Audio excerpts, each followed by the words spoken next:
Bonsoir mesdames, bonsoir mesdemoiselles, bonsoir messieurs, chers compatriotes, bonsoir. Merci de nous recevoir chez vous, c'est Richard-Antoine Kapeta Kazadi qui vous retrouve dans les cadres de réflexion hebdomadaire habituels sur le Congo. Aujourd'hui notre thème, en fait c'est le thème qui a défrayé la chronique toute la semaine, s'intitule « La sécession du Katanga ». Une utopie ou un éventail pour faire chanter la République. J'ai aussi une série de questions que je vais poser parce que notre émission, c'est la réflexion. La sécession du Katanga, est-ce que vous y croyez?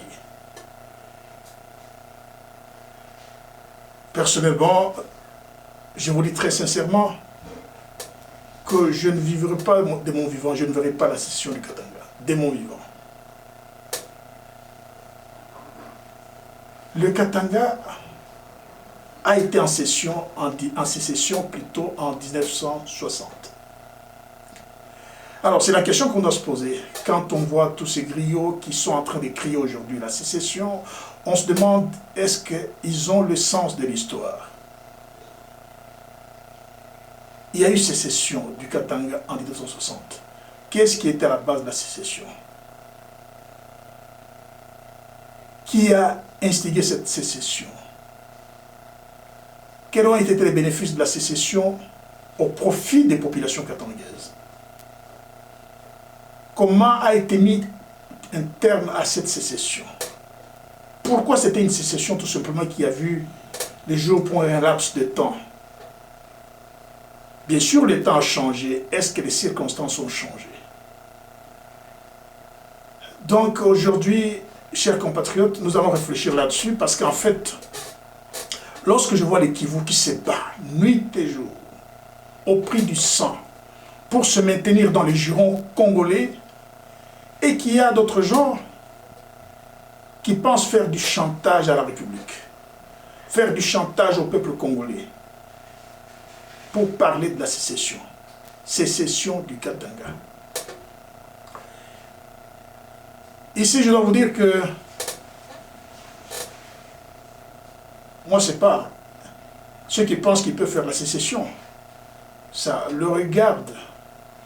Mais ils se rendent coupables de l'atteinte à l'unité de la nation. Je dois ici féliciter M. Antoine Gabriel Kyungwa-Koumanza qui comprend aujourd'hui que ce n'est jamais tard de corriger les erreurs qu'on a commises dans le passé. Ce n'est jamais tard de rectifier les tirs. Ce n'est jamais tard de lire l'histoire. Parce que l'histoire nous apprend énormément de choses et nous pouvons éviter les erreurs en nous basant sur notre histoire, notre passé.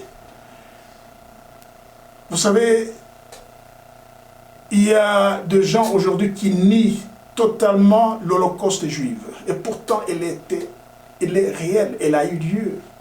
Des gens qui écrivent même pour dire, écoutez, tout ce qui s'est dit sur l'Holocauste juif, c'est de la fabulation. Mais les Juifs ont été tués. Tués non par milliers, mais tués par millions. Les Juifs ont été gazés, leurs biens ont été pris. Beaucoup de leurs richesses ont été arrachées. De la même manière, il y a des gens aujourd'hui qui se donnent le luxe, le toupet, de dire que l'épuration ethnique asséenne n'a pas existé, n'a pas eu lieu. C'est faux. On n'a jamais chassé les Kassaïens du Katanga, ce sont les Kassaïens eux-mêmes qui avaient décidé de leur gré de partir du Katanga. Moi, je m'en balance. Que les gens disent comme ça, nous avons le rôle, nous, fils du Kassai, nous avons le rôle d'enseigner à nos enfants, à nos petits-enfants, à nos arrière-petits-enfants, que nous avons connu un moment pénible de notre histoire, de notre existence. Ils disent que l'épuration ethnique n'a pas existé. Ils ignorent qu'il y a eu des gens entassés comme des bêtes, des sombres dans des gares, sous la pluie, sous le soleil, pendant 2 mois, en attendant un train qui ne se faisait pas voir.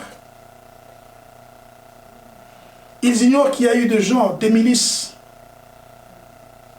enivrés, drogués, qui allaient dans des stations de bus où les gens Les travailleurs venaient pour aller se rendre à leur travail, les empêchant d'entrer dans les bus. Ils ignorent qu'il y a eu des gens qui se rendaient sur le lieu de travail, dans les ateliers, dans les chantiers, dans les bureaux, pour empêcher les gens d'accéder à leur lieu de travail. Ici, je me servirai de l'adage d'un auteur congolais que j'aime beaucoup. Il s'appelle Passolo Doula. Il a dit, nous n'avons pas oublié. Et nous avons décidé de ne jamais oublier. Le bourreau, lui, oublie facilement ses crimes. Mais la victime n'oubliera jamais les affres qu'il a endurées. Fin de citation. Nous n'allons jamais oublier ça. Ils peuvent tromper, ils peuvent écrire des contre-vérités. Mais nous connaissons la vérité. Nous savons qu'il y a eu le cimetière le plus long du monde, qui est parti de Sakanya à Ilebo.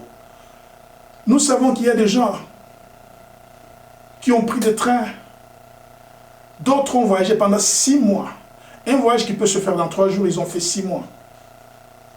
Très peu sont arrivés vivants, mais dans un état lamentable, squelettique. Nous savons cela. Nous savons qu'il y a eu 2 wagons et des wagons de biens de Kasaïens qui étaient bloqués à Kamina, qui sont perdus parce qu'on voulait le mettre à genoux. Nous savons que c'était quelque chose qui était monté par Mobutu pour mettre à genoux les Kasaïens, pour affaiblir Étienne Tshisekedi, qui était l'homme qui avait voulu faire changer les cours de l'histoire dans le pays. Alors il fallait amener le Kasaïen à se redire, le Kasaïen à maudire Tshisekedi. C'est ça qui était recherché. Il voulait les extorquer politiquement. Or, un soutien politique ne s'extorque pas, un soutien politique se négocie. Donc nous savons réellement qu'il y a des histoires. Mais alors la question que l'on peut se poser, comme je vous disais qu'il y aura beaucoup de questions, la question que l'on peut se poser est celle-ci. Quelles sont les actions communes que nous avons réalisées après 59 ans d'indépendance? Est-ce qu'aujourd'hui nous pouvons prétendre que nous avons atteint la maturité politique après 59 ans d'indépendance? Parce que je vous dis que le fait, les actes politiques constituent les baromètres pour un peuple, pour la maturité, mesurer la maturité d'un peuple. Et c'est ce qui s'est passé avec les Kasaïens. Chassés du Katanga. Et quand nous entendons aujourd'hui les recoulements de certains oiseaux qui parlent encore de la sécession, qui parlent des Kasaïens qui seront chassés, nous, on ne doit pas prendre ça à la légère. On ne doit pas prendre ça à la légère. Tous les gouvernements successifs, de Mobutu jusqu'à Joseph Kabila, ils ont minimisé l'épuration ethnique kassaïenne. Je vais vous donner l'exemple. Sakombi, on lui pose la question là-dessus, il dit « Oubliez cette petite affaire-là. Petite affaire, l'épuration ethnique kassaïenne, petite affaire. Les organisations non gouvernementales ont dénombré plus de 400 000 morts. Ce n'est pas 4 000 morts, ce n'est pas 40 000 morts. Ce n'est pas 400 000 morts de Kassaïens au Katanga à la suite de l'épuration ethnique. Ils mouraient parce qu'il y a eu des maisons qui flambaient partout, qui étaient brûlées. Ils mouraient parce que ceux qui les ont chassés les ont suivis dans les gares pour leur vendre de la farine mélangée à la chaux.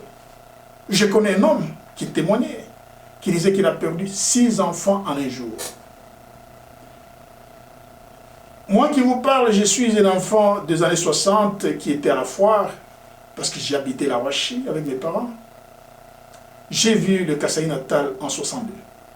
Mais il n'y avait pas d'université au Kasaï. Je suis remonté au Katanga pour faire l'université. Et en 1992-94, je sors de Kinshasa. Je pars de Kinshasa, de la conférence nationale, où j'étais représenté le Katanga, parce que nous avons préparé cette conférence dans des colloques avec des éminents professeurs, avec le vrai fils du Katanga, je citerai ici les maîtres Mbouyou, je citerai ici beaucoup de gens, nous avons préparé en tant que ressortissants du Katanga pour aller représenter dignement le Katanga à la conférence nationale. Mais j'avais complètement perdu la route du retour vers le Katanga et je me suis retrouvé dans mon Kasaï natal. Et mes enfants sont venus me rejoindre là-bas. Et au Kasaï, nous avons créé un syndicat parce que, en fait, le but du pouvoir qui était en train de nous poignarder, c'était que nous arrivions à maudire Etienne Tshisekedi. Alors, on a entretenu un syndicat. J'étais président de ce syndicat. J'ai réconforté mes frères qui avaient vécu les affres de l'épuration ethnique pour leur dire, écoutez, Tshisekedi n'est pas l'auteur de ceci. Par contre, lui se bat pour qu'un État où on respecte la dignité humaine puisse voir le jour dans le pays. C'est dans ce cadre-là que j'ai fait les démarches pour amener Kibasa à Bujimaï, au Kasaï, afin de prouver à la face du monde que nous n'avions rien contre nos frères du Katanga. Et je dois vous dire ici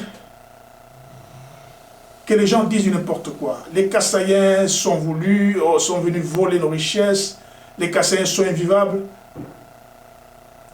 Parce qu'on parle de Kasaïens qui sont venus voler les richesses du Katanga, il faudra que l'on dise un mot sur l'histoire, comment les Kasaïens sont arrivés au Katanga.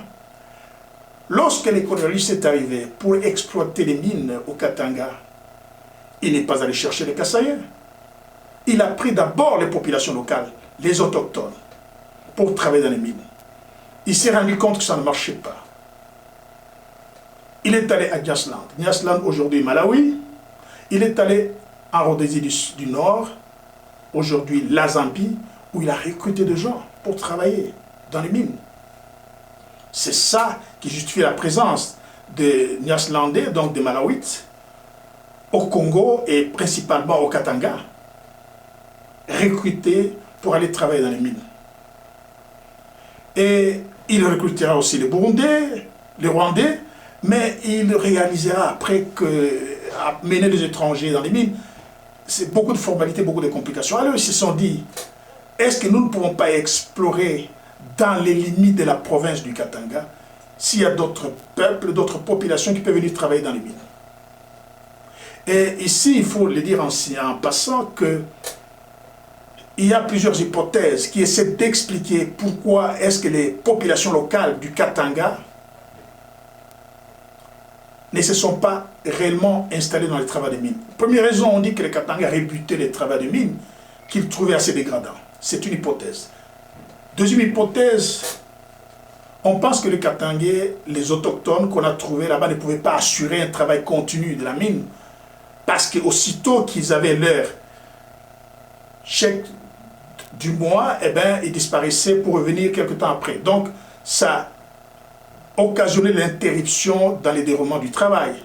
Et troisième hypothèse que nous avons trouvée dans les revues Jukamine, avec des références précises, Francky qui vous dit, voilà, les colonialistes ont trouvé les populations dans un état très mauvais, très piteux, détruits par la tuberculose, les pans, la maladie du sommeil, la variole, tout un tas d'histoires.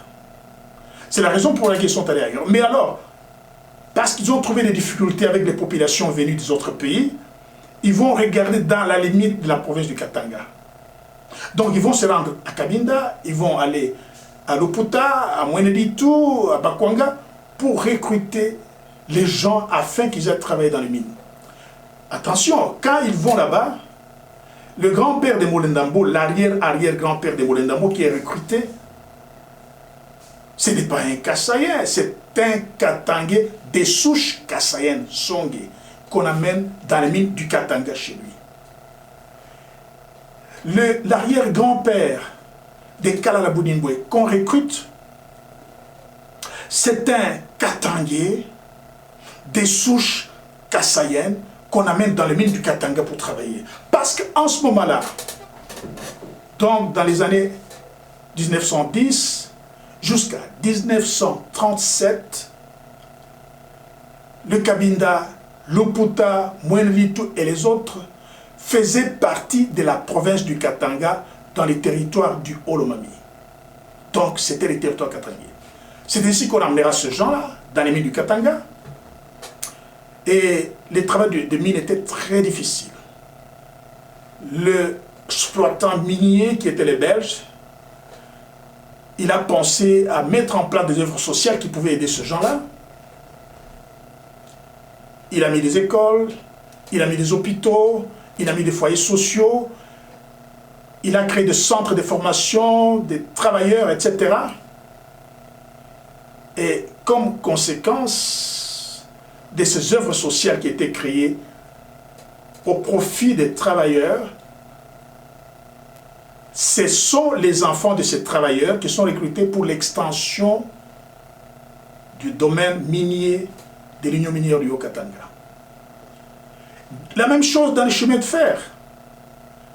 Les chemins de fer, les Kasaïens ont transporté les métaux sur leurs épaules, les traverses sur leurs épaules, pour poser les rails. Les Kasaïens ont fait face à des animaux sauvages qui trouvaient que leur environnement était troublé par les gens qui venaient jeter les rails. Les Kasaïens ont fait tout le travail qui a permis, parce qu'en fait, le chemin de fer est un corollaire véritable pour les mines. Ils ont fait tout le travail qu'il fallait pour installer, pour créer le chemin de fer. Aujourd'hui, par exemple, si on dit, on affirme, on soutient très fort que la société du chemin de fer est une société katangaise, mais je pense que c'est une demi-vérité, parce que le siège de cette société pouvait être à Ilebo, pouvait être à Kananga, pouvait être, par exemple, à Kisangani, etc. Il est au Katanga, c'est comme ça que ça a été décidé. Mais cela ne fait pas que cette entreprise appartient exclusivement aux Katangais. Alors, les problèmes qui se posent dans tout cela, c'est de comprendre réellement quelle est la place du Kasaïen au Katanga. En fait, le Kasaïen n'est pas venu voler les biens, les richesses du Katanga. Par contre, il est le bâtisseur du Katanga moderne. Il est celui qui a créé la richesse au Katanga. Et lorsque le colonialiste, le colonisateur, voulais-je dire, commence à créer les cités indigènes dans les années 45, etc., les Kasaïens qui est déjà présent, grâce au crédit du fonds d'avance, ils commencent à avoir des terrains qui créent les quartiers qui naissent autour de l'entreprise minière, de l'union minière. Donc, il est parmi les gros de ceux qui ont obtenu le plus de terrain là-bas, sur place. Et les enfants de Kasaïen, ce sont eux qui seront des grands sportifs, on l'a vu. On a vu les Kazadi, les Bwanga, les Kalala, les Mukombo. On a vu des grands boxeurs, Tchunza, Chikuna et les autres. Ils ne défendaient pas le Kasaï, ils défendaient le Katanga. Alors, lorsqu'aujourd'hui, on pense que le Kasaïen, lui, n'a pas le droit au Katanga, mais je crois que c'est une mauvaise lecture de l'histoire. Parce que ces Kasaïens que l'on considère comme n'étant pas Katangais, ils sont venus, ils tirent les origines du Katanga, l'Empire Luba. On voit en début du XVIIIe siècle, une partie qui descend, les Kayokai, ce sont les Baluba qui sont venus de là, qui s'installent là où ils se sont installés. Après eux, ce sont les Luntu qui vont autour de la Mukamba d'Imbelengue. Ce sont les Baluba qui sont venus de là. On voit vers les milieux les autres qui vont s'installer le long de la rivière Loloa. On les appelle les Loa. Leur nom, ce n'était pas le Loa. Ce sont les Baluba.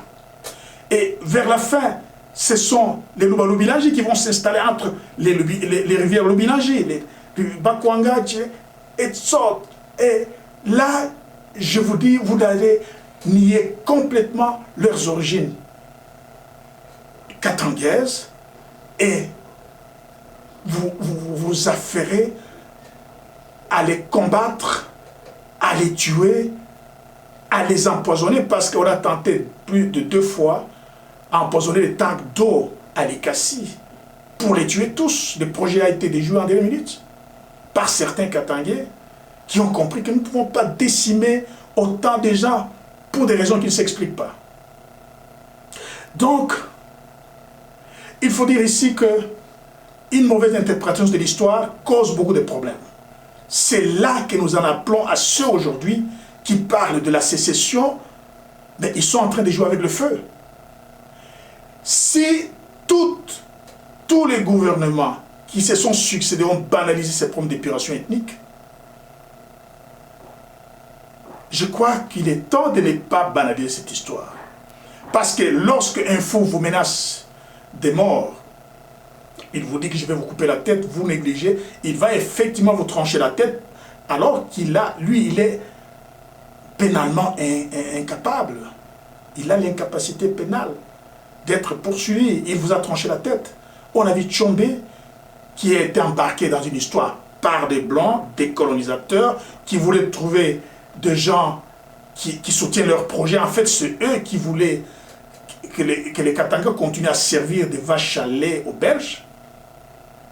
Ils ont embarqué Tchombe là-dedans, qui n'y croyaient pas, parce que, pourquoi j'ai dit Tchombe n'y croyait pas? En 1965, Tchombe était déjà Premier ministre à Kinshasa. Et les élections de 65, Tchombe avec la CONACO, ils ont gagné l'élection, n'eût été l'intervention de l'armée. Comment quelqu'un qui pouvait vouloir la sécession va se retrouver aujourd'hui au gouvernement central en tant qu'unitariste? Il n'y croyait pas.